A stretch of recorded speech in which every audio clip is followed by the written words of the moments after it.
By election రాజీనామా వల్ల ఏర్పడినటువంటి ఈ బై ఎలక్షన్లో టీఆర్ఎస్ పార్టీ ముందంజలో ఉంటుందని చెప్పేసి మునుగోడు నియోజకవర్గం పూర్తిగా చెప్తా ఉన్నటువంటి పరిస్థితి ఏర్పడతా ఉంది. ఈరోజు కేటీఆర్ వస్తున్న సందర్భంగా 13వ వార్డు నుండి మీరు తీసుకెళ్తున్న బైక్ ర్యాలీలో ఎంతమంది పాల్గొంటున్నారు, ప్రజల నిర్ణయాలు ఎలా ఉన్నాయి? మా బైక్ ర్యాలీలో 100-150 మంది మా కాలనీ వాసులే పాల్గొంటారు. అదేవిధంగా ప్రజల నిర్ణయాలు అంటే ఆల్రెడీ మునుగోడు నియోజక ప్రజలందరికీ అర్థమైపోయింది. ఎందుకంటే ఇప్పుడు మునుగోడు నియోజకవర్గంలో ఆత్మగౌరవం అని వచ్చిన రాజగోపాల్ రెడ్డి ఆత్మగౌరవం పేరు మీద కూని చేస్తూ ప్రజలని ఎవరినైనా కొంటాను ఏమైనా చేస్తానని డబ్బు అహంకారంతో ఈ వేల కోట్ల కాంట్రాక్ట్ ముచ్చట నేను చెప్పేది ఏం లేదు, అందరికీ తెలిసిన ముచ్చటే. అహంకారంతో ఏదైనా చేస్తా ఎంతవరకైనా కొంటాను ఆలోచనతో ముందు సాగుతున్న రాజగోపాల్ రెడ్డి గారికి తన సొంత పార్టీ నాయకులే తీవ్ర ఆందోళనకు గురై పార్టీలు మారుతున్న పరిస్థితులు ఉన్నాయి.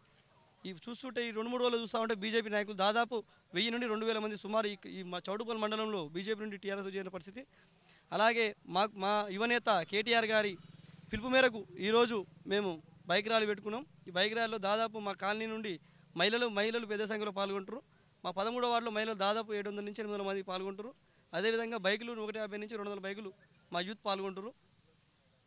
అదేవిధంగా ముఖ్యంగా కేటీఆర్ ఈ మధ్యకాలంలో చెప్తున్నది ఏంటంటే మునుగోడును దత్తత తీసుకుంటున్నానని చెప్పడం అనేది జరిగింది. ఈ దత్తత తీసుకున్న సందర్భంలో శివన్నగూడెం ప్రాజెక్టే కానీ పిలాయిపల్లి కాలువనే కానీ ఈ సందర్భంలో పూర్తి చేస్తారనే నమ్మకం మీకుందా? తప్పకుండా మాకు నమ్మకం ఉంది. ఎందుకంటే కేసీఆర్ గారు నల్గొండ దత్తత తీసుకున్నామని చెప్పి నల్గొండని అభివృద్ధి పథకం ఎలా తీసుకుంటారో మీరు చూస్తూనే ఉన్నారు. అదేవిధంగా యువనాయకత్వం వహిస్తున్నటువంటి మా కేటీఆర్ గారు దత్తత తీసుకున్న మాట వెనుకకు పోరు. ఆల్మోస్ట్ దాదాపు గెలుపు డిసైడ్ అయిపోయింది. ప్రజలలో అందరికీ తెలుసు టీఆర్ఎస్ పార్టీ గెలుస్తుందని. అది ఇప్పుడు టీఆర్ఎస్ గెలుస్తుందని తెలిసినాక మాకు ఏంటంటే ఈ ప్రజా నిర్ణయం తీసుకోవాలి కాబట్టి ఈ ఎలక్షన్ జరుగుతుంది. ఈ ఎలక్షన్ జరిగిన తదనంతరం మా గెలుపు నిర్ణయం ఒకే అయింది. ఆ తర్వాత సార్ దత్తత తీసుకున్న గ్యారంటీ మునుగోడు నియోజకవర్గాన్ని నల్గొండ ఏ విధంగా అభివృద్ధి చెందిందో అదేవిధంగా మునుగోడు అభివృద్ధి చేస్తారు. కోమటిరెడ్డి రాజగోపాల్ రెడ్డి అటు కాంగ్రెస్ పార్టీని తర్వాత మునుగోడు ప్రజల ఆత్మాభిమానాన్ని అమిత్ షా కాళ్ళ ముందుల 1800 కోట్ల రూపాయలకు అమ్ముడుపోయినని చెప్పేసి అంటూ ఉన్నారు. దీనివల్ల స్పందన అంటే ప్రజల స్పందన ఏ రకంగా ఉంది? టీఆర్ఎస్ను ఆదరించే పరిస్థితుల్లో ప్రజలు ఉన్నారా?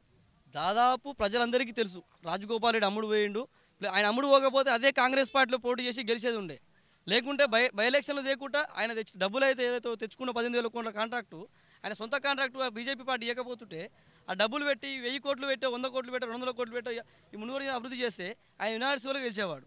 అంటే ఆయనకు బై ఎలక్షన్స్ తీసుకొచ్చి ప్రజల్ని ఇబ్బందులు పెట్టాలి, ప్రజలకు ఏదో వేయాలి, మేము ప్రజల్ని కొంటామనే అహంకారంతో ఈరోజు బీజేపీ పార్టీ వ్యవహరిస్తుంది. Okay, thank you very much.